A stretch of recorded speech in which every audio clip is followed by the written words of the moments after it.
illegal settlements. I ask because an old friend of mine was murdered on the West Bank yesterday trying to plant some olive trees.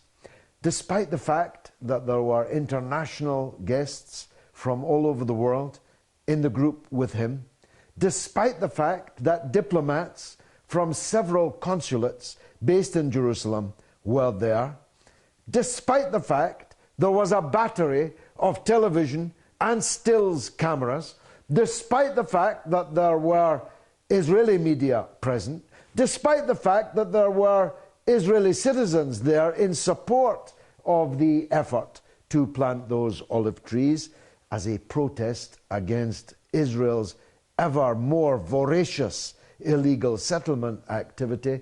Despite all of that, my friend was murdered in cold blood, in broad daylight, in front of the world's television cameras, by a man not even wearing a helmet. He didn't even try to hide his face because he knows that if you're in the Israel occupation force, you have a blank check. You have carte blanche to murder anybody that you like, as long as they are Palestinian. In this case, my friend was a minister in the Palestinian National Authority.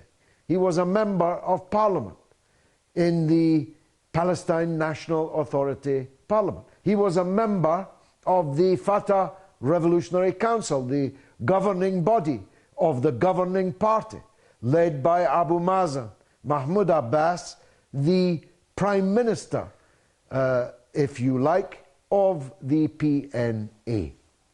None of that protected him. None of it in any way inhibited his murderer, who took him by the throat and choked him, or the other soldiers who battered him in the chest, or the other soldiers who fired off tear gas right under his chin. Some combination of these three things killed him. And his last words, I pray to God that I have the opportunity myself of delivering last words as beautiful and as long-lasting as his. His last words were, "We only came to plant olive trees." Famous last words, I think they will turn out to be, and I, in part, am dedicating this program to my friend Ziad Abu Ain. He was a freedom fighter, a member of parliament, a minister, and a Palestinian, and I'm proud to have known him. And of course, there's many other aspects to this story.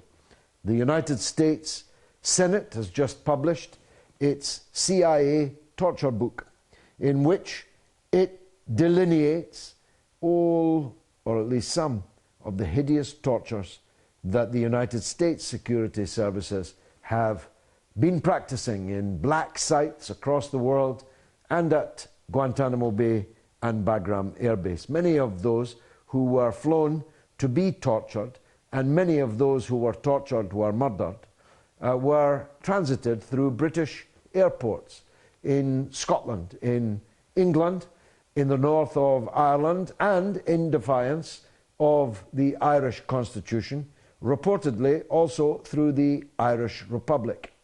They were flown to the torture tables, and many of them died.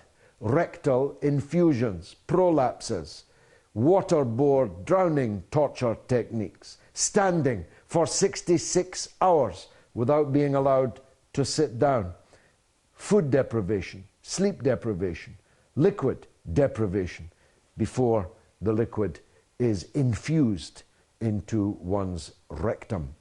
It is a bestial story, and of course Israel is practicing all of these tortures and many, many more.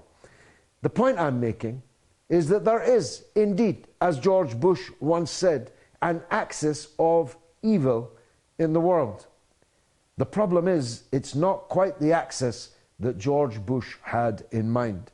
The axis of evil is the United States, Israel, and its allies in Europe, including the United Kingdom. I just ask you this question. If a Palestinian had murdered an Israeli government minister, would it be big in the news today? Would it be bigger than the news of my friend Ziad's murder, which as far as I can see isn't even in the news at all?